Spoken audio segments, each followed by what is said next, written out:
Hello friends, आज जो drama मैं एक्सप्लेन करने जा रही हूँ वो नॉर्मल टॉक्सिक चाइनीज ड्रामा से बहुत ज्यादा डिफरेंट है। ये एक फील गुड ड्रामा है और आपको एंड तक देखना होगा कि इस ड्रामा में क्या होता है। यहाँ पर कोई टॉक्सिक विलन नहीं है और ना ही कोई अनरियलिस्टिक चीजें हैं। और ये सब चीजें जानने के लिए आपको वीडियो को एंड तक देखना पड़ेगा। So let's get started. Hello friends, drama की स्टार्टिंग में हम ड्रामा के मेल और फीमेल लीड को देखते हैं जिनकी अरेंज मैरिज हो जाती है और इन दोनों का नाम है जियांग टैंग और फेंग लियांग। दोनों की शादी के बाद यहाँ पर इनको फोर्स करा जाता है कि वो एक जल्द ही एक चाइल्ड को कंसीव कर ले। ये दोनों एक दूसरे के क्लोज भी आते हैं। नेक्स्ट हम टैंग को देखते हैं जो कि टेस्ट करती है और वो पॉजिटिव आ जाता है। सीन में हम लियांग को देखते हैं जो कि अपने ग्रैंडपा जो कि उसकी फैंग फैमिली के हेड भी हैं और बटलर के साथ में लिविंग एरिया में बैठा हुआ था और वो काफी ज्यादा इमेच्योर था और अपनी पचकानी बातें कर रहा था उससे। इसके बाद यहाँ पर बटलर जा रहा होता है लेकिन तभी वो लियांग से बोलता है वैसे आप अपनी वाइफ के लिए काफी ज्यादा कंसिडरेट हो कि आप हर एक डेट याद रखते हो। पर लियांग भी कहता है कि हाँ देखो कितना ज्यादा अच्छा हूँ मैं। तभी हम देखते हैं यहाँ पर उसके ग्रैंडपा उससे बोलते हैं कि डेट याद करने से ज्यादा बेटर है कि ऐसा करो कि डेट आए ही ना। यहाँ पर लियांग अपने ग्रैंडपा से बोलता है कि आपको कुछ ज्यादा ही जल्दी नहीं है, अभी तो हम लोग एक दूसरे को अच्छे से जान लें। लेकिन ग्रैंडपा कहते हैं ऑलरेडी तुम्हारी शादी को 2 महीने हो चुके हैं, मैंने अभी तक अपने ग्रैंड सन को देखा भी नहीं है। ग्रैंडपा यहाँ बेवकूफ बूढ़े इंसान की तरह उन्हें इंसिस्ट करे जा रहे थे और लियांग यहाँ पे बटलर से भी बोलता है कि इन्हें शांत करा दो। इन लोगों के बीच में इसी चीज को लेकर के आर्ग्यूमेंट होने लग जाती है। नेक्स्ट हम देखते हैं यहाँ पर टैंग लियांग और ग्रैंडपा साथ में मिलकर के डाइनिंग टेबल पे खाना खा रहे थे। लियांग यहाँ पर टैंग की प्लेट में खाना भी सर्व करता है। वो उसको डिशेस भी दिखाता है कि उसने उसको स्पेशली बनवाया है उसके लिए। ग्रैंडपा भी यहाँ पर इन दोनों को बॉन्ड करता हुआ देखकर खुश हो रहे होते हैं। उसके बाद हम देखते हैं रात में टैंग बेड पे बैठी होती है कि तभी लियांग उसके पास आता है, उसकी तरफ बढ़ता है लेकिन वो उसे मना करती है। तो उससे कहता है कि मैं बस तुम्हारा स्टमक रब करूंगा, तो वो कहती है इससे कुछ नहीं होता है। और फिर यहाँ पर इन लोगों के बीच में थोड़ी बात होती है और फिर टैंग लियांग को बता देती है कि वो प्रेग्नेंट है। बात जानकर तो वो एकदम शॉक्ड हो जाता है। उसे तो उसकी बात पे यकीन ही नहीं आ रहा था, वो इतना ज्यादा यहाँ पर शॉक में था। फिर वो समहाउ इस चीज को डाइजेस्ट करता है और खुशी से कहता है मैं इस चीज के बारे में ग्रैंडपा को बताता हूँ। टैंग टाइम देखती है और कहती है लेट हो गया, वो सो गए होंगे। लेकिन हम देखते हैं वो कुछ नहीं देखता और ग्रैंडपा को कॉल करके कहता है सोना मत, जल्दी उठो और लिविंग रूम में आओ, कुछ बात करनी है। नेक्स्ट हम देखते हैं यहाँ पर ग्रैंडपा जमवाई लेते हुए सोफे पर बैठे हुए थे और बटलर भी वहीं पे मौजूद था। अभी वहाँ पर टैंग को लेकर लियांग पहुंच जाता है। ग्रैंडपा यहाँ पर लियांग से पूछता है इतनी रात में क्यों बुला लिया, नींद खराब कर दी सारी। लियांग तो डांस कर रहा था। ग्रैंडपा को गुस्सा आ जाता है, उससे कहते हैं कोई बात है तो बताओ, नहीं तो सोने चलते हैं, बहुत रात हो रही है। बटलर कहता है यंग मास्टर की कोई ना कोई इमरजेंसी होगी तभी इतनी रात में बुलाया, वरना ऐसे तो नहीं बुलाएंगे। यहाँ पर वो भी एकदम कैजुअली बोलता है यहाँ कोई इमरजेंसी नहीं है, बात यह है कि टैंग टैंग प्रेग्नेंट है। ये बात जानकर तो ग्रैंडपा एकदम शॉक्ड हो जाता है और पूछते क्या ये सच है। वो बताती है ये सच है और ये बात जानकर तो लोग खुश हो जाते हैं। ग्रैंडपा यहाँ पर बटलर से बोलते हैं कि अब से टैंग टैंग का बहुत ज्यादा अच्छे से ख्याल रखना है। और फिर वो यहाँ पे लियांग से भी बोलते हैं कि टैंग टैंग प्रेग्नेंट है, अगर अब तुमने कोई शरारत करी ना तो फिर तुम देखना मैं तुम्हारा क्या हाल करता हूँ। फिर वो अपनी स्टिक से उसको डरा भी देते हैं। लियांग भी टैंग टैंग के पीछे जाकर के छुप गया था। फिर ये लोग सोने के लिए चले जाते हैं। ग्रैंडपा बहुत ज्यादा हैप्पी हो रहे थे। अब नेक्स्ट डे हम ब्रेकफास्ट टाइम देखते हैं जहाँ पर लियांग टैंग टैंग को लेकर आता है और वो उसके लिए चेयर भी पुल करके उसको बैठाता है। टैंग टैंग उससे बोलती है कि इतना भी ज्यादा प्रेशर मत लो, नॉर्मल रहो। लेकिन यहाँ पर जब बटलर उसके लिए खाना रखता है फिर लियांग तुरंत ही उसके लिए सर्व करने लग जाता है और बटलर भी बताता है ये उसके लिए बहुत ज्यादा अच्छा है। यहाँ पर ग्रैंडपा भी टैंग टैंग के लिए खाना सर्व करते हुए उससे बोलते हैं कि अब तुम्हें काम रोक कर कुछ टाइम रेस्ट करना चाहिए। लियांग भी बोल रहा था ग्रैंडपा सही बोल रहे हैं और टैंग टैंग कहती है वो अपना अच्छे से ध्यान रखेगी। नेक्स्ट हम यहाँ पर इनकी कंपनी का सीन देखते हैं जहाँ पर लियांग और ग्रैंडपा कंपनी में पहुंच गए थे। ग्रैंडपा लिफ्ट के पास लियांग से बोलते हैं तुम्हारी वाइफ प्रेग्नेंट है तो फिर तुम्हें पूरा दिन काम करने की जरूरत नहीं है, ना ही तुम बाहर ज्यादा घर के टाइम स्पेंड करोगे। वो कहता है मैं अब ऐसा करता भी नहीं हूँ। और ग्रैंडपा सोचते हैं कि जब से लियांग की टैंग से शादी हुई है तो फिर ये काफी ज्यादा रिस्पॉन्सिबल हो गया है पहले से। ये लोग इसी बारे में बात करते हैं और फिर ये लोग लिफ्ट के अंदर चले जाते हैं। नेक्स्ट हम लियांग को देखते हैं जो कि अपने ऑफिस में बैठकर भी सिर्फ और सिर्फ टैंग टैंग को ही टेक्स्ट कर रहा था। फिर वो अपने काम पे लग जाता है। नेक्स्ट सीन में हम टैंग टैंग को देखते हैं जो कि अपने ऑफिस में काम कर रही थी। तभी उसकी असिस्टेंट आती है और उसको बताती है आन्या ग्रुप के साथ में जो कॉन्टेक्ट था वो अभी तक साइन नहीं हुआ है। वो लोग बोल रहे हैं कि असल में वो नहीं करेंगे। फिर टैंग टैंग सोचती है कैसा डिस्गस्टिंग एक्स बॉयफ्रेंड है। और फिर वो चैन जी को यहाँ पर अपने दिमाग में काफी ज्यादा बुरा बोल रही थी कि सोच रही थी कि आखिरकार चाहता क्या है और वही उसका एक्स बॉयफ्रेंड है। असिस्टेंट पूछती है क्या उस ग्रुप में दोबारा से मैं अर्ज लगाऊं। तो फिर टैंग टैंग बोलती है कि इसकी कोई जरूरत नहीं है, ये मेरे ऊपर छोड़ दो। इस पर असिस्टेंट भी मान जाती है और फिर यहाँ पर वो लियांग के मैसेजेस देखती है और उसका रिप्लाई करने लगती है। ये लोग साथ में लंच करने का डिसाइड करते हैं और लियांग ये मैसेज देखकर उसको वॉइस नोट भेज देता है मैं तुम्हें पिक करने पहुंच जाऊंगा। के बाद हम लियांग को देखते हैं जो कि टैंग लियांग टैंग के ऑफिस में जा रहा था तभी उसको कंपनी का आर्टिस्ट नजर आता है। उसको देखकर सोचता है ये किसी फिल्म सेट से भागा है क्या, और ये मेरी वाइफ के ऑफिस से क्यों निकल रहा था। आर्टिस्ट भी नोटिस कर लेता है कि लियांग उसको देख रहा है और वो भी उसको देखने लग जाता है और लियांग उसकी तरफ बढ़ता है। फिर वो उससे उसके यहाँ पर जेंडर की प्रेफरेंसेस पूछने लग जाता है कि तुम्हें लड़के पसंद है या लड़कियां। ये देखकर तो आर्टिस्ट सड़ा हुआ सा मुंह बनाता है और जाने लग जाता है।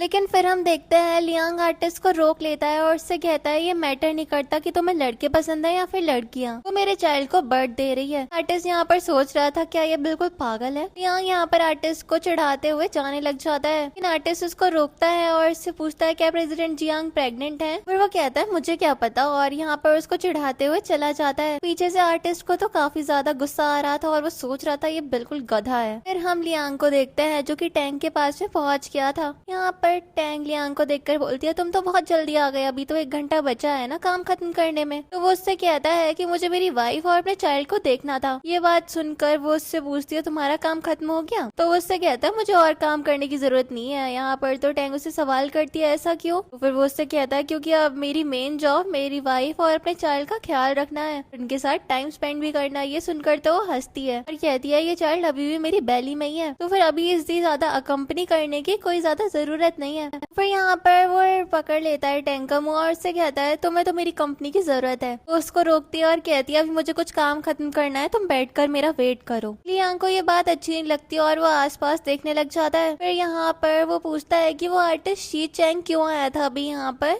तो फिर टैंक बता दिया कुछ काम के बारे में डिस्कशन करना था इसलिए, कोई प्रॉब्लम है। तो वो कुछ खास जवाब नहीं देता और आसपास घूमने लग जाता है। टैंक भी यहाँ पर उसको देखकर स्माइल कर रही होती है। नेक्स्ट हम देखते हैं टैंक का काम खत्म होने के बाद वो लोग एक रेस्टोरेंट में लंच करने के लिए पहुंच जाते हैं। फिर यहाँ पर लियांग टैंक से पूछता है कि हम अपनी प्रेगनेंसी कब अनाउंस करेंगे। तो वो बोलती है जब तुम्हें ठीक लगे। इस पर यहाँ पर वो उसकी फोटोज क्लिक करके वीचैट पर पोस्ट कर देता है ऐसे कैप्शन के साथ में। उससे कहता है कि तुम भी जाके लाइक कर दो और वो भी उसकी बात मान लेती है। के बाद तो हम देखते हैं यहाँ पर लियांग लोगों के रिएक्शंस को नोटिस करने लग जाता है ऑनलाइन। टैंक यहाँ पर लियांग को देखते और उससे पूछते हैं क्या हो गया। तो वो कहता है कि कमेंट्स देखना जरा। वो यहाँ पर कमेंट्स देखकर हंसने लग जाती है, लेकिन हम देखते हैं कि लियांग को ये अच्छा नहीं लग रहा था। तो फिर वो उसको एकदम शांत कर देती है। अगले सीन में हम जियांग बाई को देखते हैं जो कि अपने मॉम डैड से सवाल कर रहा था आखिरकार हुआ क्या है। तो फिर यहाँ पर उसकी मॉम बताती है कि तुम्हारी सिस्टर प्रेग्नेंट है। ये बोलने के बाद वो तो फैंग फैमिली के घर के अंदर घुस जाती है और यहाँ पर जियांग बाई का तो एक अलग ही रिएक्शन था। वो तो गुस्से से एकदम लाल हो रहा था, तुरंत ही घर के अंदर दौड़ा दौड़ा चला जाता है। बाद हम देखते हैं यहाँ पर टैंक के फैमिली मेंबर्स भी आकर टैंक लियांग और दादाजी के साथ में बैठ के खाना खाने लग जाते हैं। और यहाँ पर जियांग बाई तो लियांग को बहुत ज्यादा गुस्से से देख रहा था। उसको गुस्सा आ रहा था कि आखिरकार लियांग ने उसकी बहन के साथ में क्या कर दिया। और ये लोग यहाँ पर लियांग और टैंक के बारे में बातें करने लग जाते हैं। दूसरी तरफ जियांग बाई तो लियांग को बस घूरे ही जा रहा था और लियांग भी ये चीज नोटिस कर लेता है। वो खड़ा होता है और कहता है मैं रेस्ट रूम होकर आ रहा हूँ। और हम देखते हैं कि जियांग बाई भी उसके पीछे पीछे चला जाता है। पीछे से लोग इनकी ये हरकतें देखकर हंस रहे होते हैं। हम देखते हैं वहाँ पर जियांग बाई लियांग को आकर रोकता है और यहाँ पे लियांग उससे पूछता है क्या हो गया। और यहाँ पर वो उससे कहता है तुम मेरी सिस्टर का सिर्फ और सिर्फ एक चाइल्ड बर्थ के टूल के तौर पे इस्तेमाल करना चाहते हो ना, तो शादी को ज्यादा टाइम भी नहीं है और तुमने उसको प्रेग्नेंट कर दिया। लियांग बोलता है ऐसा नहीं है, हमारी बहन कोई टूल थोड़ी ना है, वो तो ग्रैंडपा थे जो इतने ज्यादा इंसिस्ट कर रहे थे। इस पर हम देखते हैं कि जियांग बाई बोलता है अच्छा तो फिर मुझे ग्रैंडपा से पंगा लेना चाहिए तुमसे पहले। के बाद यहाँ पर वो सवाल करता है, कहता है अगर मेरी सिस्टर के सन की जगह पे डॉटर हो गई तो फिर क्या तुम उसको डिस्गस्टिंग बोलोगे। जियांग ये बात सुनता है और सोच में पड़ जाता है। वैसे ग्रैंडपा है तो बहुत पुराने ख्याल होते के कहीं उन्हें बुरा लग ही ना जाए। और यहाँ पर जियांग बाई उसको वार्न कर देता है अगर उसकी सिस्टर को कोई भी प्रॉब्लम हुई तो फिर वो उसको माफ नहीं करेगा और बिल्कुल भी नहीं छोड़ेगा। और फिर हम देखते हैं कि लियांग आगे बढ़ जाता है और जियांग बाई का गुस्सा कम ही नहीं हो रहा था। रात में हम देखते हैं ग्रैंडपा कुछ काम कर रहे थे, तभी लियांग उनके पास जाता है और वहाँ पर नकली फूल सूंघने लग जाता है। ग्रैंडपा उसको नोटिस करते हैं और उससे पूछते हैं कि क्यों आए हो यहाँ पर। तो फिर वो कहता है कि आप मेरे साथ ऑनेस्ट रह सकते हो। यहाँ पर ग्रैंडपा बोलते हैं बताओ क्या बात हो गई। तो फिर वो कहता है कि अगर आपकी ग्रेट ग्रैंड डॉटर आई तो या फिर ग्रेट ग्रैंड सन आया तो फिर आपको कैसा लगेगा। तो फिर ग्रैंडपा बोलते हैं कि तुम मुझसे भला ये सवाल कर क्यों रहे हो। तो फिर वो कहता है बस मैं इस बारे में जानना चाहता था कि आप क्या प्रेफर करना पसंद करोगे। वहाँ पर ग्रैंडपा थोड़ा शॉक्ड होते हैं और कहते हैं कि दोनों ही ठीक है, कोई दिक्कत नहीं है। ग्रैंडपा तो यहाँ पर उसकी बात समझ जाता है और कहता है तुम मुझे इतना ज्यादा पेट्रियार्कल समझते हो क्या। लेकिन तब भी वो यहाँ पर समझाने लग जाता है ग्रैंडपा को कि मैंने बायोलॉजी पढ़ी है, चाइल्ड का जेंडर ना आखिरकार मैन डिसाइड करता है, वुमेन डिसाइड नहीं करती है। ग्रैंडपा यहाँ पर उसकी सारी बातें सुनकर तो परेशान हो जाते हैं, उसको थोड़ा सुनाते हैं, फिर फाइल्स देते हैं और कहते हैं मेरा तो दिमाग खराब हो गया, तुम इनको संभाल लो, ले जाओ अपने साथ। वो भी यहाँ पर उन फाइल्स को लेता है और चला जाता है। जाने के बाद यहाँ पर ग्रैंडपा को लियांग के ऊपर प्राउड हो रहा था। नेक्स्ट हम लियांग को देखते हैं जो कि फाइल्स का काम लेकर बैठा हुआ था और वो सोच रहा था कि वो जल्दी एक डैड बनने वाला है, तो फिर उसको ज्यादा रिस्पॉन्सिबिलिटीज हैंडल करनी चाहिए। उन फाइल्स को देख रहा था और यहाँ तो उसका दिमाग घूमने लग जाता है और उसको मेमोरीज याद आने लग जाती है कि तभी हम देखते हैं वहाँ पर टैंक पहुंच जाती है। वो यहाँ पर उसको पूछती है कि इतनी ज्यादा रात हो गई है, तुम अभी तक सोए नहीं हो। लियांग उसकी तरफ देखता है और कहता है कुछ नहीं, बस मैं ये फाइल्स देखकर यहाँ पे ग्रैंडपा की थोड़ी सी हेल्प कर रहा था। वो फाइल्स को रखता है और कहता है चलो हम सोने चलते हैं। हम देख पाते हैं कि यहाँ पर लियांग सैडली दूसरी तरफ फेस टर्न करके लेटा हुआ था। टैंग भी ये चीज नोटिस करती है और यहाँ पर लाइट ऑन करके उसको देखने लग जाती है और उससे पूछती है क्या तुम कुछ कहना चाहते हो, कुछ कहना है तो फिर तुम मुझसे बोल सकते हो। तो फिर वो उससे कहता है कि क्या हो गया और यहाँ पर सोने की एक्टिंग करने लग जाता है और उससे पूछता है क्या तुम्हें कोई बुरा सपना आया। यहाँ पर टैंग उससे कह दिया जब तुम फाइल्स को देख रहे थे तब मैंने तुम्हें नोटिस किया था। तब लियांग काफी ज्यादा सहमा सहमा से नजर आ रहा था उसको। फिर वो यहाँ पर उसकी परेशानियां पूछने लग जाती है और वो उससे कहता है कि मुझे लगता है कि मैं सिर्फ और सिर्फ तुम्हारे ऊपर एक बर्डन बन गया हूँ। उससे बोलती है सही में तुम्हें बस यही बोलना है मुझसे। पर वो कहता है कि हाँ 2 महीने पहले अगर ऐसी कोई बात होती तो फिर मैं तुम्हारे ऊपर बहुत ज्यादा गुस्सा करता, लेकिन अब मैं तुम्हारे ऊपर गुस्सा नहीं हूँ। तो फिर वो उसकी वजह पूछती है तो वो उससे कहता है क्योंकि अब मैं तुमसे प्यार करता हूँ। पर यहाँ पर वो थोड़ा शाय फील करती है और फिर वो उससे सवाल करती है तुम्हें क्या लगता है मैं भी तुमसे प्यार करती हूँ। और यहाँ पर तो वो उसको देखने लग जाता है और फिर वो उससे कहता है ऑब्वियसली मैं इतना ज्यादा अच्छा हूँ, क्यों नहीं। पर वो उससे कहती है अभी तुम मुझे पर खुद को एक बर्डन बोल रहे थे। उससे कहता है हाँ वो तो पहले की बात थी, अब तो सब बदल गया। यहाँ पर टैंग लियांग को बताती है कि असल में वो कभी भी शादी नहीं करना चाहती थी, लेकिन फैंग फैमिली का रिश्ता उसको थोड़ा रिलायबल लगा इसलिए उसने उससे शादी कर ली, लेकिन वो हमेशा ही खुद के ऊपर डिपेंडेंट रहना चाहती है। अब वो उसका हाथ पकड़ता है और उससे कहता है कि मैं हर चीज में तुम्हारा साथ देने के लिए तैयार हूँ। उसको मेक श्योर करवाता है कि शादी करने से उसके एम्बिशंस पे कोई भी रोक नहीं लगेगी और वो एक प्रोवाइडर बनकर हमेशा उसका साथ देगा। वो एक अच्छा हस्बैंड और एक अच्छा डैड भी बनकर दिखाएगा। सुनकर तो यहाँ पर टैंग भी इमोशनल हो जाती है और लियांग ये नोटिस करता है और उससे पूछता है कि क्या हो गया तुम्हें, क्या मैंने कुछ गलत बोल दिया। और वहाँ पर वो काफी ज्यादा वरिड हो गया था। उससे बोलता है मैं कसम खा के बोलता हूँ कि जो कुछ भी मैंने बोला वो सब कुछ मैं मीन करता हूँ और सब कुछ सच है। और यहाँ पर तो टैंग लियांग को किस कर देती है।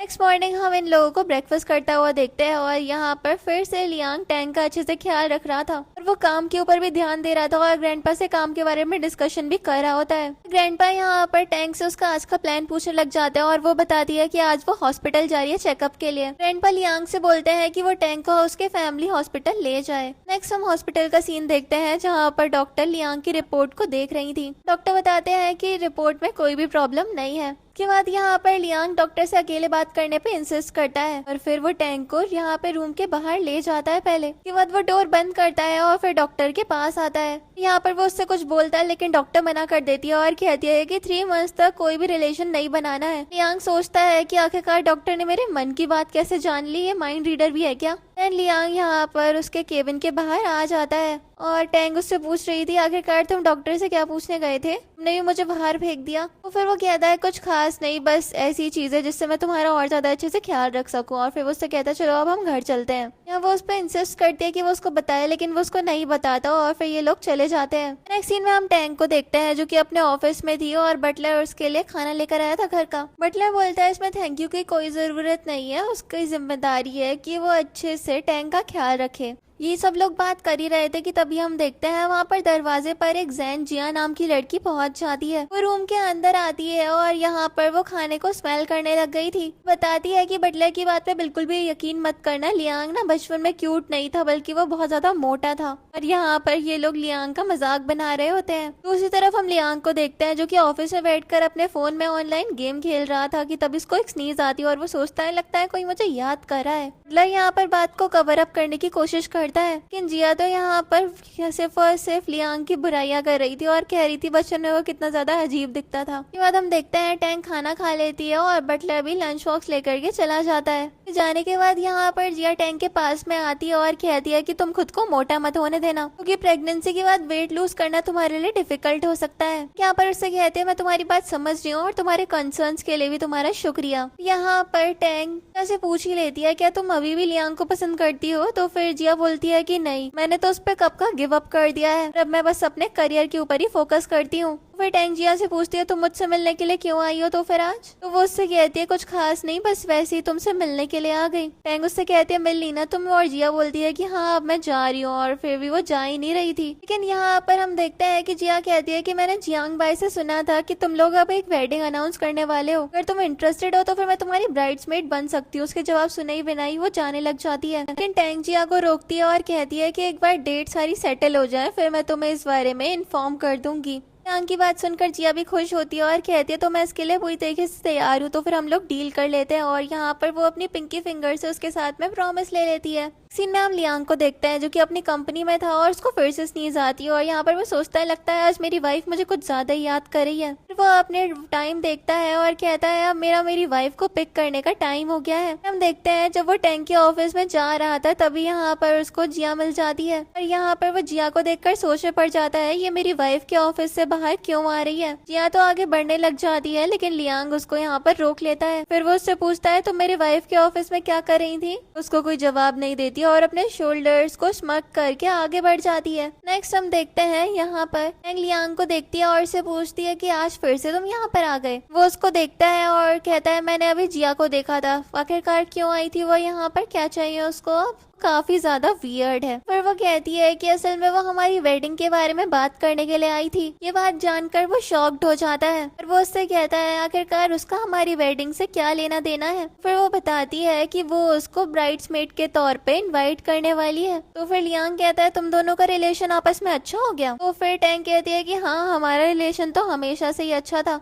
और फिर वो उससे सवाल करती है कि तुम मुझे बताओ कि तुम यहाँ पर क्या कर रहे हो। फिर यहाँ पर वो कहता है मैं तुम्हारा पर्सनल ड्राइवर हूँ ना, तो फिर तुम्हारे लिए आया हूँ। ये बात सुनकर वो स्माइल करती है और यहाँ पे वो भी काफी ज्यादा खुश हो रहा था। और फिर टैंग लियांग से बोलती है चलो बहुत काम हो गया घर चलते हैं। और फिर ये दोनों साथ में चल पड़ते हैं। इस सीन में हम घर पे बटलर को देखते हैं जो कि लियांग के बचपन की फोटोज को देख रहा था कि तभी टैंग और लियांग भी घर पहुंच जाते हैं। बटलर यहाँ पर उन लोगों को रोकता है और लियांग पूछता है क्या हो गया। और यहाँ पर बटलर लियांग की बचपन की फोटो शो करने लग जाता है और लियांग ये देखकर एकदम हैरान था। यहाँ पर बटलर के ऊपर गुस्सा करता है लेकिन बटलर बोल रहा था कि यंग मास्टर बचपन से ही स्ट्रॉन्ग थे बल्कि मोटे नहीं। और लियांग को यहाँ पर ऐसा देखकर टैंग उससे कहती मुझे ये देखने दो। और फिर वो वेडिंग एल्बम लेकर के सोफे पे बैठ जाती है। और यहाँ पर लियांग बटलर से बोल रहा था अंकल ये तरीका बिल्कुल भी ठीक नहीं है, आखिरकार क्या जरूरत है उसको फोटोज दिखाने की। पर बटलर कहता है कि यंग मास्टर मैं यहाँ पर सिर्फ और सिर्फ एक वर्डिक्ट देने की कोशिश कर रहा हूँ। वहीं हम टैंग को देखते हैं जो कि यहाँ पर अच्छे से उन फोटोज को देख रही थी। और बटलर बताता है कि आज दोपहर में जिया टैंग के ऑफिस में आई थी और वो बता रही थी कि आप बचपन में मोटे थे। और यहाँ पर लियांग सोचता है लगता है कि उसने अभी तक मेरे ऊपर गिव अप ही नहीं करा है। और फिर हम देखते हैं कि लियांग भी टैंग के साथ में जाकर के बैठ जाता है। टैंग उसकी फोटोज देखते हुए खुश कर रही थी और यहाँ पर वो उससे बोलती है हस्बैंड तुम बचपन में क्यूट लगते थे। वो भी उससे कहता है कि हाँ एक्सीलेंट जीन्स है मेरे बिल्कुल, तुम देखना जो फ्यूचर में हमारा चाइल्ड होगा ना वो भी एकदम गुड लुकिंग होने वाला है। देन हम देखते हैं यहाँ पर ग्रैंडपा भी आ जाते हैं। लियांग से कहते हैं मेरे साथ स्टडी रूम में आओ, तुमसे कुछ जरूरी बात करनी है। लियांग भी यहाँ पर ग्रैंडपा के स्टडी हॉल में पहुंच जाता है और यहाँ पर ग्रैंडपा का गला कुछ ठीक नहीं था। लियांग यहाँ पर ग्रैंडपा से कहता है आपका गला खराब है, आपको ना कम बात करनी चाहिए, अब ब्रेक ले लो है ना। ग्रैंडपा उससे कहते हैं कुछ ज्यादा नहीं बोल रहे अब तुम। तो फिर वो यहाँ पर कहता है ऐसा कुछ नहीं है। फिर वो उससे पूछता है बताओ आपने मुझे क्यों बुलाया था यहाँ पे। के बाद यहाँ पर ग्रैंडपा उससे कहता है टैंग टैंग अभी प्रेग्नेंट है तो फिर क्या तुम मुझसे एक सेपरेट बेड में सोना पसंद करोगे। तो फिर वो उसके लिए मना कर देता है साफ साफ। और यहाँ पर वो बोल रहे थे ये सब कुछ मैं टैंग टैंग की भलाई के लिए ही बोल रहा हूँ। और लियांग कहता है ग्रैंडपा आप मेरे बारे में कितना ज्यादा गलत सोचते हो। वो साफ साफ मना कर देता है कि ऐसा तो वो बिल्कुल भी नहीं करेगा। तो फिर ग्रैंडपा कहता है तुम लोगों को रूम नहीं चेंज करना, सिर्फ और सिर्फ बेड ही दो ही लेके आना है रूम में। लियांग यहाँ पर मना करता है लेकिन ग्रैंडपा कहते हैं कि डॉक्टर ने मुझे सब कुछ बता दिया, क्या तुमने उनसे पूछा था। यहाँ पर सोचता है कि शायद मुझे हमारे हॉस्पिटल जाना ही नहीं चाहिए था। और फिर यहाँ पर लियांग बोलता है कि मैंने इन्फॉर्मेशन के लिए डॉक्टर से पूछा था और उन्हें 3 मंथ्स के लिए मना करा है, तो फिर मैं स्ट्रिक्ट ही रहूंगा ना इसके लिए। ग्रैंडपा भी बोलता है ठीक है, मुझे तुम्हारे ऊपर भरोसा है, और लियांग जाने लग जाता है। लेकिन फिर वो रुकता है और ग्रैंडपा से बोलता है ऑब्वियसली मैं अपनी फैमिली को प्रोटेक्ट करूंगा, और ये बोलकर वो चला गया था। नेक्स्ट हम लियांग को देखते हैं जो कि शायर लेकर बाथरूम से आता है और टैंग अभी भी उसके बेबी फोटोज को देख रही थी। टैंग से वो बोलता है कि अब इन्हें देखना बंद करो और सोने के लिए चली जाओ। टैंग तो यहाँ पर लियांग के एप्स को देखने लग गई थी। वो यहाँ पर खुद को टॉल से कवर करता है और कहता है कि क्या देख रही हो ये तुम। फिर वो उससे कहती है इसको ब्लॉक करना बंद करो, ये तो मैं देख ही सकती हूँ। तो फिर ये उसकी टाल खुद ही खींच लेती है और वो उससे कहता है तुम बस देख सकते हो, कुछ करना मत। वो भी उससे कहती है भला मैं क्यों कुछ करूंगी। के बाद यहाँ पर टैंग लियांग से बताती है कि वो उससे शादी करने के लिए उसकी तरफ अच्छी फिजिक देखकर तैयार हुई थी। वो उससे कहता है कि अभी हमें कुछ नहीं करना चाहिए, तो लेकिन वो उससे कहती है हम किस कर सकते हैं, और ये बोलकर वो उसे किस कर देती है। नेक्स्ट सीन में हम टैंग को उसके ऑफिस में देखते हैं। तभी वहाँ पर वो आर्टिस्ट आता है और से बताता है बहुत से ब्रांड्स ने हमारे साथ में कॉन्टेक्ट करा है, लेकिन चैनची सब में बहुत ज्यादा बड़ी हमारे लिए दिक्कत बन रहा है। वो यहाँ पे कंप्लेन करने लग जाता है कि आपका एक्स बॉयफ्रेंड बहुत ज्यादा प्रॉब्लम खड़ी कर रहा है हम लोगों के लिए। इस पर यहाँ पर हम देखते हैं कि टैंग यहाँ आर्टिस्ट से बोलती है कि हम लोग अब इस चीज को लीगल तरीके से देखने वाले हैं, और वो यहाँ पर लीगल टीम से कांटेक्ट करने के लिए बोल देती है। आर्टिस्ट कहता है तो फिर आप सही में ये स्टेप लेना चाहती हो, थोड़ा कॉम्प्लिकेटेड भी हो सकता है। यहाँ पर वो शांत होती है कुछ टाइम के लिए, लेकिन फिर वो कहती है कि अगर ये हमारी कंपनी में बहुत ज्यादा प्रॉब्लम खड़ी कर रहा है तो फिर हमें लीगल प्रोसीडिंग का सहारा लेना ही चाहिए। वो भी यहाँ पर उसकी बात सुनकर फिर यहाँ से चला जाता है। अगले सीन में हम टैंग को देखते हैं जो कि एक मीटिंग में बैठी होती है और वो लोग यहाँ पर इसी बारे में डिस्कस कर रहे थे किस तरीके से आन्या कंपनी उनके लिए बहुत ज्यादा बड़ी दिक्कत बन रही है, और एक एक करके एम्प्लॉयज अपने सजेशन भी इस टॉपिक पे देने लग जाते हैं। और फिर यहाँ पर हम देखते हैं टैंग कहती है कि अब वो आन्या कंपनी के साथ में कोई भी डीलिंग नहीं करना चाहती और उसके इस डिसीजन के साथ में कितने लोग अग्री करते हैं। फिर हम देखते हैं कि सभी लोग तो एक दूसरे का मुंह ताड़ने लग जाते हैं, लेकिन जिया हाथ उठाती है और कहती है कि मैं इस डिसीजन को सपोर्ट करती हूँ। लेकिन फिर एक एम्प्लॉय बोलती है कि वो कंपनी काफी ज्यादा बड़ी है, उसको अगर ऐसे बाइकआउट करेंगे तो फिर हमें ही लॉस होगा, शायद उन लोगों को तो फर्क भी ना पड़े। लेकिन हम देखते हैं आर्टिस्ट भी कहता है कि मैं भी प्रेसिडेंट के इस ऑर्डर को सपोर्ट करता हूँ, और हम देखते हैं धीरे धीरे करके ज्यादातर सारे एम्प्लॉयज उस सपोर्ट में आ जाते हैं। इसके बाद हम देखते हैं यहाँ पर आर्टिस्ट खड़ा होता है और कहता है कि अगर किसी और को कोई सवाल नहीं है तो फिर ये मीटिंग यहीं पे एंड करते हैं। टैंग भी बोलती है कि हाँ आगे कोई डिसीजन होगा तो आप लोगों को इन्फॉर्म कर दिया जाएगा, और फिर सब लोग चले जाते हैं। सबके जाने के बाद हम देखते हैं यहाँ पर जियांग भाई टैंग से बोलता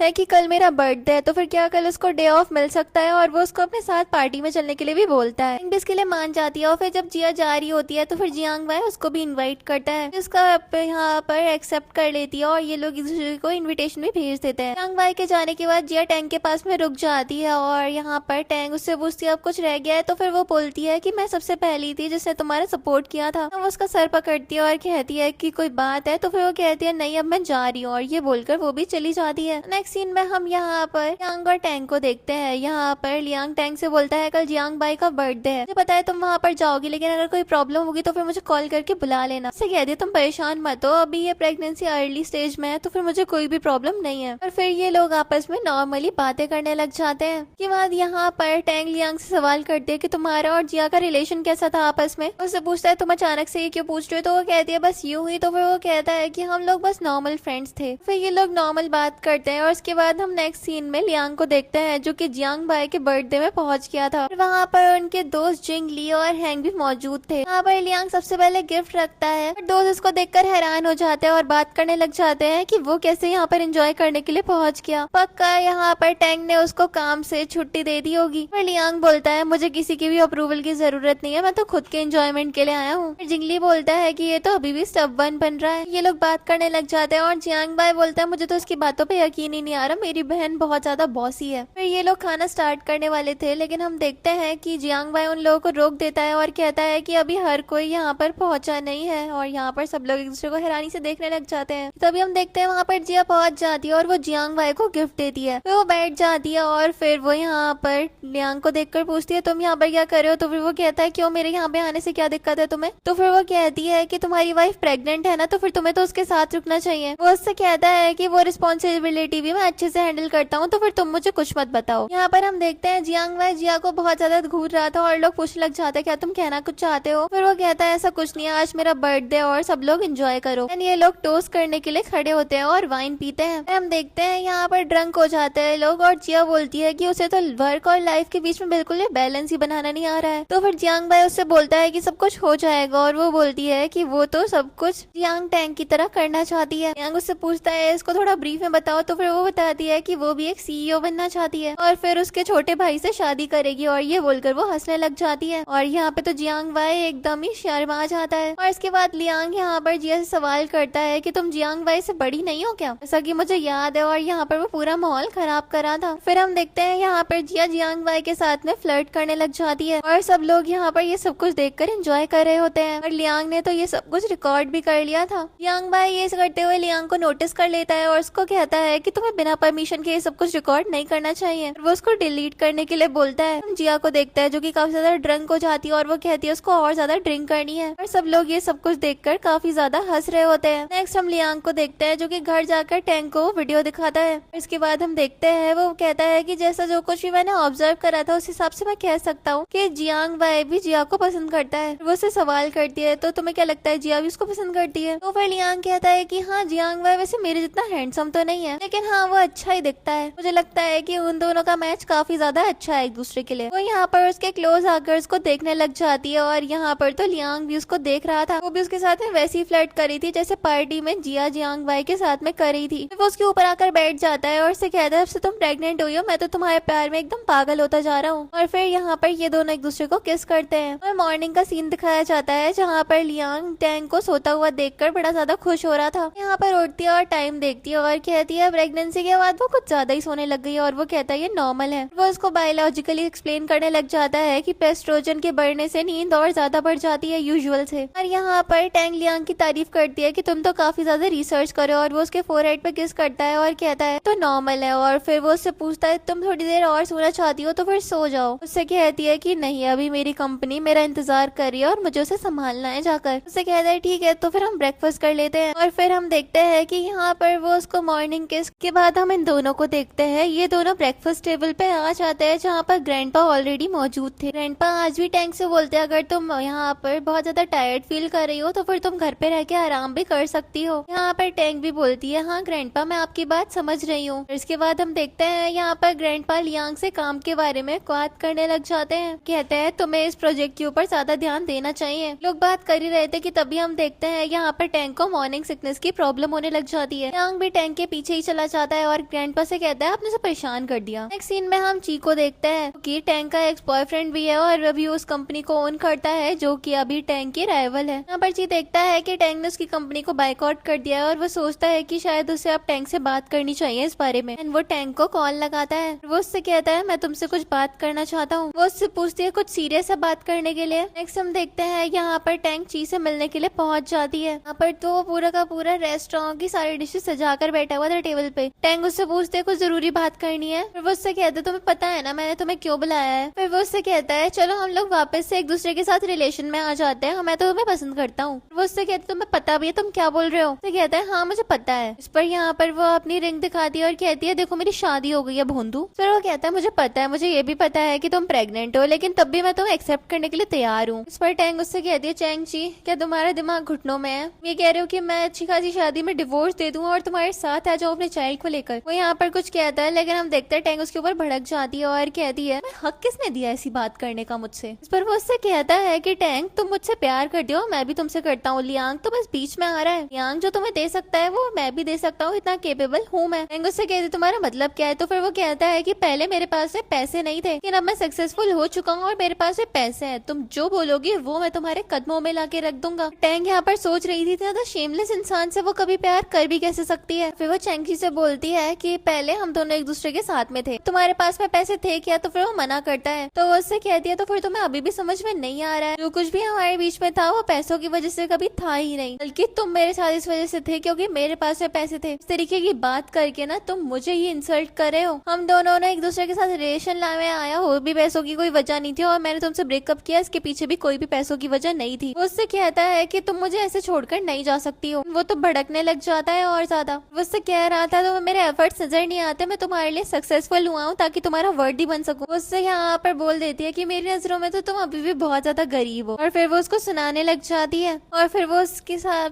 को सुनाने के बाद में खड़ी होती है और उससे कहती है अपना मेरे सामने सामने कभी दोबारा आ मत जाना। जो कुछ भी हमारे बीच में था वो पास्ट में था और मुझे काफी ज्यादा रिग्रेट भी है कि मैं तुम्हारे साथ में कभी रिलेशनशिप में भी आई थी। वो उसको अच्छे से सुनाने के बाद में वहाँ से निकल जाती है। पीछे से चैंगची को बड़ा ज्यादा गुस्सा आ रहा था और वो निराश होकर वापस से अपनी सीट पर ही बैठ जाता है। दूसरी तरफ टैंग को देखते हैं जो कि उससे अभी भी काफी ज्यादा डिस्गस्टेड फील कर रही थी और वो वापस से जाती है। चैंगची तो ये सोच रहा था कि शायद उसे रियलाइज हो गया वो भी उससे प्यार करती है, लेकिन वो तो उसके मुंह पे पानी मारकर वापस आ जाती है। फिर हम टैंग को देखते हैं जो कि बाहर आ चुकी थी और फिर वो यहाँ पे लियांग को कॉल करती है। लियांग यहाँ पर काम कर रहा था और तुरंत ही वो टैंग का फोन उठा लेता है। वो उससे पूछती है क्या तुम कंपनी में हो? वो उससे हाँ बोलता है और वो उससे कहती है अगर तुम फ्री हो तो फिर मुझे मिलने के लिए आ जाओ। लियांग सोचता है कि टैंग कभी भी काम के दौरान उसे नहीं बुलाती, कोई जरूरी बात होगी। फिर वो उससे कहता है हाँ मैं ज्यादा बिजी नहीं हूँ, मैं तुम्हें आ जाता हूँ पिक करने, लोकेशन भेज दो। नेक्स्ट हम लियांग को देखते हैं जो कि टैंक का एक जगह पर खड़ा होकर वेट कर रहा था और फिर वो भी उसके पास में आ जाती है। फिर वो उससे पूछता है कि आज तुम काम छोड़कर कैसे आ गई? तो फिर वो उससे कहती है मैं तुम्हें मिस कर रही थी और इस वजह से तुमसे मिलने के लिए पहुंच गई। ये बात जानकर वो भी खुश होता है और उसका हाथ पकड़ता है और उससे कहता है चलो तो फिर हम चलते हैं। नेक्स्ट हम देखते हैं यहाँ पर लियांग टैंक को अपनी कंपनी में लेकर आ गया था। अभी हम देखते हैं एक वर्कर यहाँ पर लियांग के पास में आता है और उससे कहता है बॉस आपने जो यहाँ पर मुझे सुबह सुबह प्रिपरेशन करने के लिए बोली थी वो मैंने कर दी है। प्रोड्यूसर को यहाँ पर इस काम के लिए ओके बोल देता है और फिर इंट्रोड्यूस करवाता है कि ये मेरी वाइफ है, 2 महीने पहले ही मेरी इससे शादी हुई थी। प्रोड्यूसर भी उसको देखकर काफी ज्यादा एक्साइटेड हो जाता है और फिर लियांग उससे कहता है चलो बस बहुत हो गया, अपने काम पे जाओ, और वो भी थोड़ा थोड़ा चला जाता है। इसके बाद हम देखते हैं यहाँ पर टैंग लियांग से सवाल कर रहा था वैसे हुआ क्या है जो तुम इतनी ज्यादा अचानक से मुझसे मिलने के लिए आ गई? वो सोच रहा था पक्का ये चेक करने आई होगी कि मैं कैसे काम करता हूँ। तो फिर वो भी उससे बोल देती है कि हाँ तुम्हारे ऊपर कभी कभी नजर रखने के लिए आ जाना चाहिए मुझे। वो सबने क्लोज कर लेता है और कहता है कि हाँ ये तुम्हारी भी कंपनी है, जब चाहो जब यहाँ पे आ सकती हो। उसके क्लोज था और उससे कह रही थी कि हमें ऐसे नहीं होना चाहिए और उससे कहता है कोई दिक्कत नहीं है और फिर वो लोग यहाँ से चल देते हैं। नेक्स्ट हम देखते हैं लियांग टैंग को उसके ऑफिस में ले जाकर बैठ जाता है और फिर वो बाहर आकर एक कॉल करता है और फिर वो जियांग बाई को कॉल करके पूछता है क्या तुम्हारी सिस्टर की कंपनी में रिसेंटली कुछ हुआ है? और जियांग बाई भी यहाँ पर उसको इन्फॉर्म करने लग जाता है। बाद हम देखते हैं लियांग रश करके ऑफिस के अंदर जाता है। टैंग उसको ऐसे देखकर उससे पूछती है कुछ हुआ है क्या? यहाँ पर वो उससे कहती है टैंग जी की इतनी ज्यादा बड़ी बात हो गई, वो तुम्हारी कंपनी के लिए इतनी बड़ी थ्रेट बना हुआ है और तुमने मुझे इस बारे में बताया तक नहीं। यहाँ पर उसका हाथ पकड़ती है और उससे कहती है कि कोई बड़ी बात नहीं है, कुछ नहीं होता, वो सब कुछ मैं खुद से हैंडल कर लूंगी। लेकिन हम देखते हैं वो तो उससे नाराज हो जाता है। फिर वो उससे पूछता है कि तुम क्या करने वाले हो? फिर वो कहता है उस चैंगची को तो मैं बहुत ज्यादा मारूंगा। टैंग पहले हंसती है और फिर उसे अपने पास बुलाती है और इससे कहती है ऐसे किसी को पीटना ना इलीगल होता है। लियांग उससे पूछता है वो कैसा पर्सन है? तो फिर टैंग बताती है कि वो एक शेमलेस पर्सन है और उसको ऐसे मारना बिल्कुल भी वर्थ इट नहीं होगा। और फिर ये लोग आपस में नॉर्मली बात करने लग जाते हैं। नेक्स्ट हम देखते हैं लियांग को जो कि रात में ग्रैंडपा के पास में था और फिर वो ग्रैंडपा को उनके स्टडी हॉल में लेकर आता है और चेक करता है कि कोई उनकी बातें तो नहीं सुन रहा और उनसे कहता है मैं आपसे कुछ जरूरी पूछना चाहता हूँ। ग्रैंडपा तो एकदम हैरान परेशान थे कि अब इसको क्या हो गया और फिर वो यहाँ पर लियांग से पूछते भी है कि क्या हुआ। फिर वो यहाँ पर ग्रैंडपा से बताने लग जाता है कि वो जो बास्टर्ड चैंगची है ना वो आन्या कंपनी का ओनर है और अभी वो जियांग टैंग की कंपनी के लिए काफी बड़ा थ्रेट बना हुआ है। ऐसी ग्रैंडपा इस बारे में जानते हैं वो भी एकदम हैरान हो जाते हैं और यहाँ पर लियांग ग्रैंडपा से बोलता है अपनी आवाज थोड़ी धीमी रखो, टैंग अभी भी यहीं पर है और उसको अच्छा नहीं लगेगा अगर मैं उसकी कंपनी के बारे में आपसे इस तरीके से डिस्कशन करूंगा। तो ग्रैंडपा को तो यहाँ पर चैंगची के ऊपर बड़ा ज्यादा गुस्सा आ रहा था और वो कह रहे थे आखिरकार मेरी ग्रैंड डॉटर इन लॉ के साथ में वो ऐसा करने की हिम्मत भी कैसे कर सकता है। यहाँ पर लियांग ग्रैंडपा से बोलता है ग्रैंडपा आप थोड़ा काम रहो, पहले तो बूढ़े हो गए, ऐसे गुस्सा करना ना आपको ज्यादा शोभा नहीं देता है। लेकिन ग्रैंडपा यहाँ पर बोल रहे थे बात अगर ऐसी है तो फिर हम लोग टैंग की मदद जरूर करेंगे, के लिए जस्टिस जरूर लेकर आएंगे, उस चैंगची को तो बिल्कुल भी हम नहीं जीतने दे सकते। यहाँ पर लियांग स्माइल करता है और कहता है वो मदद नहीं लेने वाली, उसने तो साफ बोल दिया है कि वो खुद से ये सब कुछ हैंडल करेगी। लेकिन ग्रैंडपा तो अभी भी गुस्से में थे और वो कह रहे थे किस तरीके के हस्बैंड हो तुम, अपनी वाइफ की मदद भी नहीं कर रहे हो। यहाँ पर लियांग बोलता है उसका बस चले तो फिर वो तो चैंगची की हड्डियां तोड़ दे। और ये लोग यहाँ पर डिस्कस करने लग जाते हैं किस तरीके से चैंगची की कंपनी के साथ में डील करेंगे। एंड यहाँ पर ग्रैंडपा कहते हैं कि जाकर तुम बटलर जाओ को लेकर आओ और हम देखते हैं बटलर भी पहुंच जाते हैं। हम देखते हैं यहाँ पर ग्रैंडपा उन लोगों को एक्सप्लेन करने लग जाते हैं कि सबसे पहले तो हमें आन्या कंपनी के साथ में सारे के सारे कोऑपरेशन को टर्मिनेट करना पड़ेगा, वो जो फैशन शो कोलैबोरेशन वाला हो रहा है। सेकंड वो बताते हैं कि इस न्यूज को वो हर जगह वायरल भी करवाएंगे जिससे चैंगची को एक बहुत बड़ा वाला शॉक लगेगा। और वो थर्ड से वो बताते हैं कि वो होटल अलायंसेस को भी कैंसिल कर देंगे। यहाँ पर लियांग ग्रैंडपा से बोलता है कि ग्रैंडपा ये सॉल्यूशन तो आपका बहुत ज्यादा अच्छा है। ग्रैंडपा उससे कहते हैं कि इस अपॉर्चुनिटी को लो और तुम्हें इस चीज पर ध्यान देना चाहिए। मैं अब बूढ़ा हो रहा हूँ और फ्यूचर में तुम्हें इन सारी चीजों का खुद से अच्छे से ध्यान रखना होगा। अभी ग्रैंडपा से बोलता है कि ग्रैंडपा बूढ़े मत हो। ग्रैंडपा उससे बोलते हैं कि तुम बड़े हो जाओ बस। फिर हम देखते हैं ग्रैंडपा यहाँ पर लियांग को समझाते हैं कि अभी उसकी लाइफ में और भी ज्यादा डिफिकल्टीज आएंगी और उसकी जो वाइफ है वो अब हमारी फैमिली की मेंबर है और फ्यूचर में लियांग का भी उसको अच्छे से ख्याल में रखना पड़ेगा और वो उसको हमेशा ध्यान रखते हुए प्रोटेक्ट करेगा। लियांग भी यहाँ पर ग्रैंडपा की बात पर अग्री करता है और कहता है मैं ये बात अच्छे से समझता हूँ। और ग्रैंडपा कहता है कि फ्यूचर में उसको और ज्यादा अच्छे सब कुछ सिखाना। सीन में हम टैंक को देखते हैं जो कि अपने ऑफिस में थी और उसके असिस्टेंट्स को काम समझा रही थी। अगले सीन में हमें दिखाया जाता है टैंक फैमिली के साथ में डिनर कर रही होती है और फिर यहाँ पर वो ग्रैंडपा और लियांग का शुक्रिया करती है उनकी मदद करने के लिए। ग्रैंडपा कहते हैं कि टैंक हम फैमिली हैं और ऐसे तुम्हें नहीं बोलना चाहिए, थैंक यू। और ग्रैंडपा यहाँ पर टैंक को समझाते हैं कि अब फैमिली नहीं है लेकिन तुम हमें बिल्कुल भी कुछ मत छुपाया करो, हम लोग हमेशा ही तुम्हारी मदद करने के लिए पूरी कोशिश करेंगे और तुम्हें ये बात याद रखनी चाहिए। फिर वो भी बोलती है कि हाँ ग्रैंडपा मैं आपकी बात समझ रही हूँ। ग्रैंडपा लियांग से बोलते हैं मैं ठीक बोल रहा हूँ ना, तो फिर लियांग भी बोलता है हाँ बिल्कुल। देन ये लोग साथ में मिलके खाना खाना शुरू कर देते हैं। नेक्स्ट हम देखते हैं यहाँ पर टैंक लियांग के साथ में रूम में थी और वो उससे कह रही थी तुमने मेरी बहुत मदद करी है, क्या मैं तुम्हारी कर्जदार हो गई हूँ? तो वो उसके लिए मना करता है और वो उससे पूछती है सही में नहीं, तो फिर वो उसको फिर से मना कर देता है और फिर वो उससे कहता है बात बस इतनी है कि मैंने तुम्हारी मदद करी और तुम भी मेरी मदद कर देना। और फिर यहाँ पर वो उसको किस करती है और उससे कहती तुम अमेजिंग हो। और फिर यहाँ पर उससे कहता है इतने से काम नहीं चलेगा और कैलकुलेट करके बताता है उसे कितनी बार किस करनी है। वो भी उसकी बात को ध्यान रखते हुए उसको किस कर देती है। सीन में हम चैंगची को देखते हैं जिसके पास में उसकी असिस्टेंट थी और वो उसको बता रही थी कि किस तरीके से फैंग कंपनी ने उसके साथ में कॉन्ट्रैक्ट को टर्मिनेट कर दिया है। तभी हम देखते हैं फिर यहाँ पर असिस्टेंट उसको बताती है कि आन्या ग्रुप की सेकंड डॉटर कैसी भी आ रही है। नेक्स्ट हम कैसी को देखते हैं जो कि कंपनी के अंदर क्लासेस लगाकर और एक मस्त सी कॉकटेल ड्रेस पहनकर पहुंच गई थी और सभी के सभी वर्कर्स यहाँ पर उसको बिल्कुल अच्छे से बो कर रहे थे। फिर हम देखते हैं कैसी ऑफिस के अंदर ये पहुंच जाती है यहाँ पर चैंग के असिस्टेंट के जाने के बाद कैसी बोलती है कि वो ग्रुप ने हमारे साथ में कॉन्ट्रैक्ट को टर्मिनेट कर दिया है। वो उससे कहता है इट्स ओके मैं नया कॉन्ट्रैक्ट ले आऊंगा। लेकिन कैसी उससे बोलती है ये सब कुछ जियांग टैंग की वजह से है ना चैंची। उसके सामने ही बैठ जाता है और अपने फोन में कुछ कर देता है। कैसी उससे कहती है कि तुम इतनी बड़ी कंपनी के प्रेसिडेंट हो, तुम्हें अपना काम अच्छे से करना आना चाहिए। तो पता भी है इसकी वजह से हमारी ब्रांड वैल्यू और शेयर्स का प्राइस कितना ज्यादा गिर गया है। फिर यहाँ पर कैसी उससे सवाल करती है क्या तुम अभी तक टैंक को नहीं भूल पाए हो, और वो उसको इस बात पर टॉन्ट मारने लग जाती है। इस पर चैंग उससे कहता है तुम्हारा मतलब क्या है। फिर वो उससे कहता है कि अगर मैं तुम्हारी बात नहीं सुनूंगा इसका मतलब तुम ये कहना चाह रही हो कि मेरा करियर भी एकदम र्यून हो जाएगा। फिर वो उससे कहता है कैसी तुम्हें क्या लगता है मैं यहाँ पर इस सब के लिए आया हूँ, वो भी तुम्हारे लिए। फिर कैसी उससे बोलती है तो फिर और क्या रीजन ही होगा इसके पीछे। लेकिन वो कहता है कैसी देखो मैं तुम्हें बता रहा हूँ मैं यहाँ पर आया हूँ तो फिर अपनी एबिलिटीज के दम पर आया हूँ, पूरे के पूरे एफर्ट्स के साथ में, उसके बिना बिल्कुल भी मैं यहाँ पर नहीं पहुँच पाता। कैसी यहाँ पर हंसती और कहती है एबिलिटीज और एफर्ट्स की बात तो मत ही करो, हमारी कंपनी में इस पोजीशन के लिए काफी सारे लोग बैठे हुए थे और उनके पास भी तुमसे ज्यादा बेटर एबिलिटीज थी। फिर वो उससे कहती है सर उन लोगों के ऊपर ध्यान दो और फिर खुद के ऊपर ध्यान दो और फिर सोचो क्या तुम्हें सही में लगता है कि तुम अपनी एबिलिटीज के दम पर ही यहाँ पर पहुंचे हो। चैंची तो ये बात जानकर सोच में पड़ जाता है। यहाँ पर हम देखते हैं कि कैसी उससे कहती है कि प्रेसिडेंट बनने की तुम्हारी जो वजह है वो मैं हूँ। वो उसको रियलिटी चेक देने के बाद में वहाँ से उठकर जाने लग जाती है। जाने से पहले वो उससे कहती है ये सब कुछ क्लैरिफाई करने के बारे में सोचो, ज्यादा टाइम नहीं है तुम्हारे पास में। उसके जाने के बाद हम देखते हैं चैंची तो बहुत ज्यादा चिढ़ जाता है। अगले सीन में हम कैसी को देखते हैं जो कि यहाँ पर एलिवेटर के पास में पहुंच गई थी।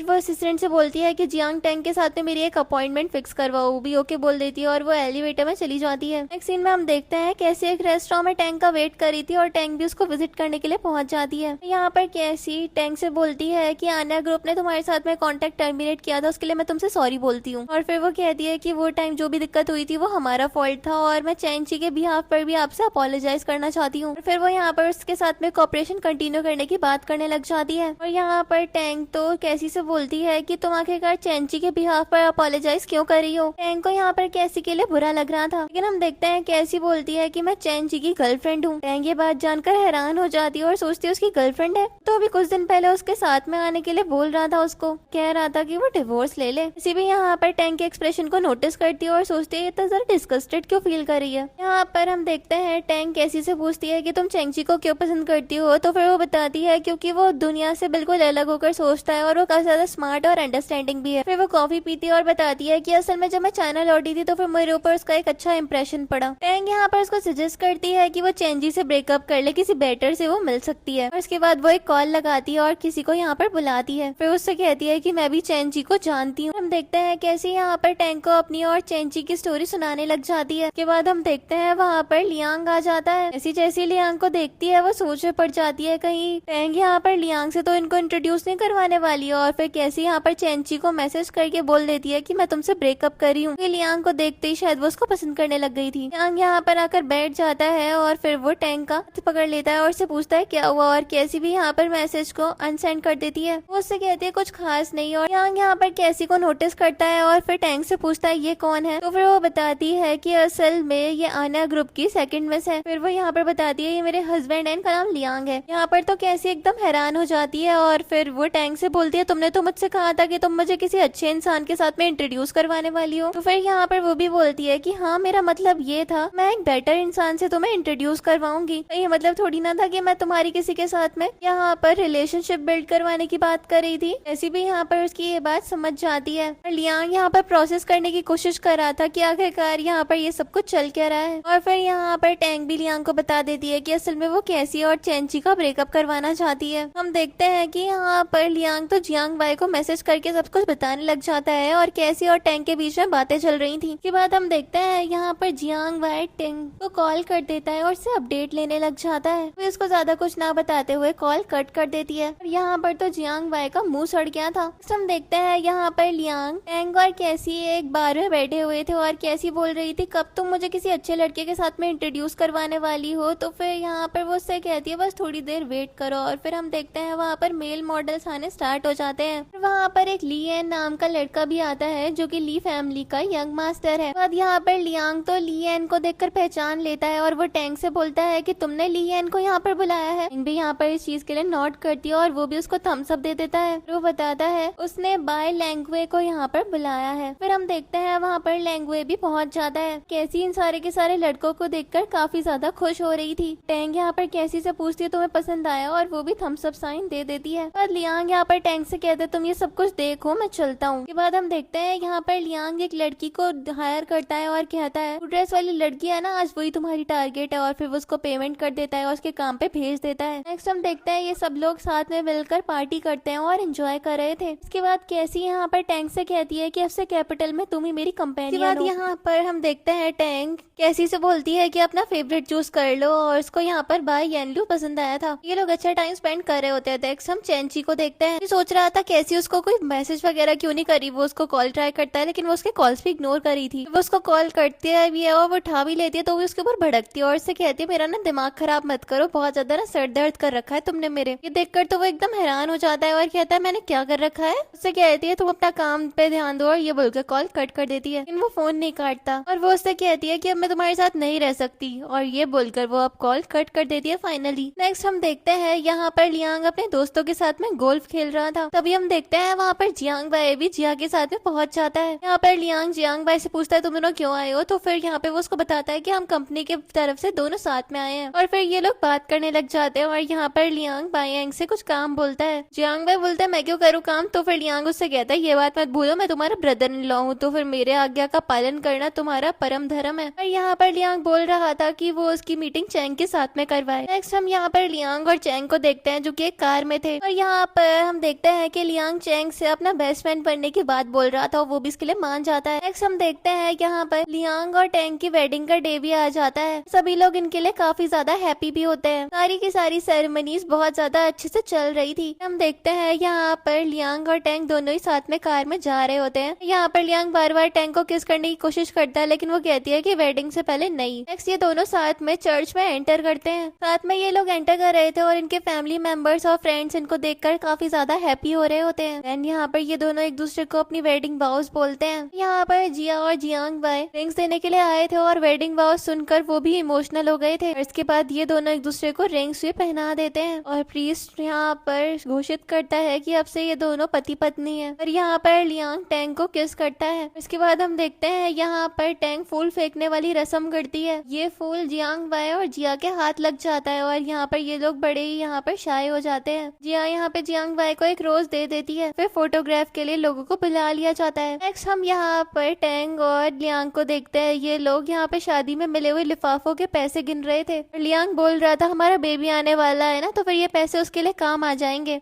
बाद हम देखते हैं यहाँ पर टैंग लियांग के क्लोज आने लग जाती है और वो उससे कहता है कि अभी तो तुम प्रेग्नेंट हो। तो वो कहती है कि 3 मंथ्स कंप्लीट हो गए हैं और फिर वो उसके क्लोज आ जाती है। नेक्स्ट डे हम देखते हैं ये सारी की सारी फैमिली साथ में ब्रेकफास्ट करती है। नेक्स्ट सीन में हम यहाँ पर लियांग को देखते हैं जो कि अपने बिजनेस से एक मीटिंग करने के लिए पहुंच गया था। वो जियांग भाई के साथ में मीटिंग कर रहा होता है और वो सक्सेसफुल भी होती है। हम देखते हैं वो सेट पे होता है और यहाँ पर एक वर्कर आकर बताता है कि एक प्रॉब्लम हो गई है। ये लोग अंदर जाकर चेक करते हैं तो फिर जिया बहुत ज्यादा रो रही थी। लोग उसको देखते हैं और जिया रोते हुए कहती है मैं इतनी ज्यादा अनलकी क्यों हूँ। फर्स्ट टाइम एक शॉर्ट ड्रामा में एक्टिंग का काम कर रही थी लेकिन वो मेल लीड तो हॉस्पिटल पहुंच गया। लियांग भाई यहाँ पर उसको कंसोल करने की कोशिश करता है और लियांग बोलता है हम दूसरा मेल लीड ढूंढ लेते हैं। तो फिर प्रोड्यूसर बताता है कि हमें दूसरा नहीं मिला अभी तक। जिया और ज्यादा रोने लग जाती है और यहाँ पर लियांग और डायरेक्टर दोनों की नजर जियांग भाई पर जाती है और वो उससे कहते हैं कि तुम मेल लीड का काम अच्छे से कर सकते हो। जियांग भाई भी इसके लिए मान जाता है और फिर वो स्क्रिप्ट मानता है। फिर उसका टचअप वगैरह भी होने लग गया था। नेक्स्ट सीन में हम यहाँ पर लियांग को देखते हैं जो कि टैंग को शूट हुआ ड्रामा दिखा रहा था जिसपे टैंग का भाई और जिया दोनों ही एक्टर और एक्ट्रेस है। और फिर यहाँ पर हम देखते हैं लियांग यहाँ पर टैंग के पेट पे हाथ रख के अपने चाइल्ड को फील करने लग जाता है। अगले दिन ये लोग अल्ट्रासाउंड के लिए हॉस्पिटल पहुंचते हैं। डॉक्टर अल्ट्रासाउंड रिपोर्ट देखकर कहती है कि अब आपके ड्यू डेट कभी भी आ सकती है तो फिर आपको तैयार रहना चाहिए। और यहाँ पर हम देखते हैं कि लियांग डॉक्टर से बेबी का जेंडर पूछता है। डॉक्टर कहती है ये हमारे रूल्स और रेगुलेशन के खिलाफ है तो फिर आपको जेंडर हम नहीं बता सकते। यहाँ पर वो कहता है मैं काफी ज्यादा क्यूरियस हूँ लेकिन डॉक्टर बताने से साफ साफ मना कर देते हैं। तब भी इंसिस्ट कर रहा था लेकिन हम देखते हैं फिर टैंग लियांग को रोक देती है और कहती है चलो अब हम यहाँ से चलते हैं। बाहर आकर लियांग बोलता है ये हमारा हॉस्पिटल है तब भी तो इसने देखो डॉक्टर ने मुझे जेंडर तक नहीं बताया मेरे अपने चाइल्ड का। इन्वेस्टमेंट में कम करवाता हूँ। लेकिन यहाँ पर टैंग उससे कहती है कि परेशान मत हो कोई बात नहीं। फिर वो कहती है कि डॉक्टर ने ब्लू पेन उठाया था तो फिर बॉय आने वाला है। डायरेक्टली डॉक्टर ने हमें बता दिया। और लियांग भी यहाँ पर याद करता है और यहाँ पर उसको समझ में आता है कि उसका साबुन थोड़ा स्लो है। फिर यहाँ पर लियांग टैंग से कहता है वो बहुत ज्यादा हार्ड वर्क करेगा अपनी फैमिली के लिए। लोग खुश हो रहे होते हैं लेकिन हम देखते हैं तभी यहाँ पे लियांग को एक फोन आता है और उसको अटेंड करने के बाद वो काफी ज्यादा शॉक में था। हमें दिखाया जाता है वो ग्रैंडपा के पास जाता है और ग्रैंडपा की तबीयत बिल्कुल भी ठीक नहीं होती है। देखकर वो परेशान हो जाता है और उनका हाथ पकड़ लेता है। रोने लग जाता है कि ग्रैंडपा आपको क्या हो गया आप उठ जाओ। अभी तो आपने अपने ग्रेट ग्रैंड सन को गोद में भी नहीं उठाया। ग्रैंडपा अपने होश में आ जाते हैं और लियांग का राना अभी भी बंद नहीं हो रहा था। ग्रैंडपा उससे कहते हैं हो गया तुम्हारा, मैं सो रहा था अच्छा खासा उठा दिया बस मुझे। यहाँ पर ग्रैंडपा को होश में आता हुआ देखकर वो थोड़ी चैन की सांस लेता है और कहता है कि ग्रैंडपा आप ठीक हो। हम देखते हैं यहाँ पर डॉक्टर आ जाते हैं और कहते हैं ये बिल्कुल ठीक है बस ये रात में कुछ ज्यादा ही टाइम तक जाग रहे थे इस वजह से अचानक से बेहोश हो गए थे। सीरियस नहीं है आराम करेंगे ठीक हो जाएंगे। ये सोचकर वो थोड़ी चैन की सांस लेता है और बटलर और डॉक्टर भी चले जाते हैं। फिर यहाँ पर हम देखते हैं कि लियांग ग्रैंडपा से बोलता है चलो ये तो अच्छी बात है कि आप बिल्कुल ठीक हो। फिर वो ग्रैंडपा को रेस्ट करने का बोलकर जाने लग जाता है। कहता है जब आप उठोगे ना तो फिर मैं आपको एक अच्छी न्यूज दूंगा। बाहर आकर वो बटलर से बोलता है जब आपने मुझे कॉल किया तो फिर मैं तो बिल्कुल ही घबरा गया था। और बटलर कहता है कि मैं भी बहुत ज्यादा डर गया था इसलिए आपको फोन किया था। डॉक्टर कहते हैं आप टेंशन मत लीजिए वो ठीक हो जाएंगे। तभी हम देखते हैं वहाँ पर लियांग भी वर्कर के साथ में पूछ आ जाती है और ग्रैंडपा के बारे में पूछती है। तो फिर वो कहता है कि उन्हें बस थोड़े रेस्ट की जरूरत है। इसके बाद हम देखते हैं लियांग टैंक को वहाँ से ले जाता है। रात में हम देखते हैं लियांग यहाँ पर ग्रैंडपा को डाइनिंग टेबल पर लेकर आता है। ग्रैंडपा भी कहते हैं आजकल काम में कुछ ज्यादा ही बिजी हो गया था मैं। लेकिन लियांग ग्रैंडपा को डांटता है और कहता है कि आपको अपने ऊपर ध्यान देना चाहिए। इसके बाद यहाँ पर टैंक ग्रैंडपा को बताती है कि उनका एक बेबी बॉय आने वाला है। ग्रैंडपा खुश होते हैं और लियांग यहाँ पर ग्रैंडपा से बोलता है आप बड़े खुश हो रहे हो आप पक्का एक पेट्रियार्कल मैन हो। फिर ये लोग यहाँ पर चाइल्ड के नेम के बारे में डिस्कशन करने लग जाते हैं। इन लोगों के बीच में बहस भी काफी ज्यादा होती है कि किसकी पसंद का नाम चाइल्ड का रखा जाए। रात में हम देखते हैं यहाँ पर टैंग और लियांग बेड पर होते हैं और यहाँ पर लियांग टैंग से बोल रहा था कि अब तुम्हारा काफी ज्यादा हेक्टिव पीरियड स्टार्ट होने वाला है तो फिर तुम्हें घर पर रह के आराम करना चाहिए। यहाँ पर वो उसके पैर भी दबा रहा था और ये दोनों लोग एक दूसरे के साथ में काफी ज्यादा अच्छा टाइम स्पेंड कर रहे होते हैं। सीन में हम देखते हैं यहाँ पर टैंग और लियांग ग्रैंडपा के पास में आते हैं। ग्रैंडपा यहाँ पर बोलते हैं कि टैंग की ड्यू डेट आने वाली है, रेस्ट करिए और तुम भी कुछ टाइम के लिए ऑफिस जाना बंद कर दो और इसका घर पर रहकर अच्छे से ख्याल रखो। यहाँ पर वो बोलता है ग्रैंडपा आप टेंशन मत लो। ग्रैंडपा बोलता है कि तुम्हारे होते हुए टेंशन ना लूं ये तो जरा थोड़ी मुश्किल ही चीज हो जाएगी मेरे लिए। इसके बाद हम देखते हैं यहाँ पर टैंग लियांग भी वहीं पे बैठ जाते हैं। ग्रैंडपा टैंग से हर बार यही बोल रहे थे कि तुम्हें अच्छे से आराम करना चाहिए। और इसके बाद हम देखते हैं यहाँ पर टैंग बुके के फ्लावर्स को वास में अरेंज करने लग जाती है। अभी उसके अचानक से पेट में दर्द होने लग जाता है और यहाँ पर सभी लोग पैनिक में आ जाते हैं, तैयारियां करने लग जाते हैं कि इनको रश करके हॉस्पिटल जाना पड़ेगा। लेकिन यहाँ पर तभी टैंग उन लोगों को रोकती है और कहती है कि पेट में बस क्रैम्प हुआ था अभी टाइम नहीं हुआ है। ये देखने के बाद तो लोग हंसने लग जाते हैं और फिर वो यहाँ पर चाइल्ड को कहता है कि तुम तो बड़े ज्यादा नालायक होते जा रहे हो। रात में हम टैंग और लियांग को देखते हैं। यहाँ पर लियांग बैठ करके किताब पढ़ रहा था और टैंग उसको देख रही होती है। ये लोग यहाँ पर अपनी लाइफ के बारे में डिस्कशन करने लग जाते हैं साथ में। नेक्स्ट हमें दिखाया जाता है अगले दिन टैंग और लियांग की एनिवर्सरी होती है। यहाँ पर लियांग टैंग की आंखों पे हाथ रखकर उसको यहाँ पे लिविंग एरिया में लेकर आता है। उसके ऊपर चेरी ब्लॉसम की बारिश भी करवाता है। बटलर उनको यहाँ पर मैरिज एनिवर्सरी के लिए कंग्रेचुलेट करता है। वो तो अब गाना भी गाने लग गया था और लियांग उसको शांत करता है और कहता है कि आप तो चाइना के जियान हो। और फिर यहाँ पर लियांग टैंग को दिखाता है कि वो उसके लिए क्या क्या गिफ्ट्स लेकर के आया है और टैंग भी उसको कहती है कि तुम बहुत ज्यादा थॉटफुल हो। तभी हम देखते हैं यहाँ पर टैंग के पेट में दर्द होने लग जाता है। लियांग उसके पास आता है और उससे पूछता है क्या हो गया, तो फिर वो कहती है शायद मेरा वाटर ब्रोक हो गया है। ये लोग हॉस्पिटल जाने के लिए रश करते हैं। इसके बाद हमें ड्रामा में कुछ साल बाद का सीन दिखाया जाता है। अब टैंग और लियांग का एक बेबी बॉय है जो कि अब बेबी नहीं रहा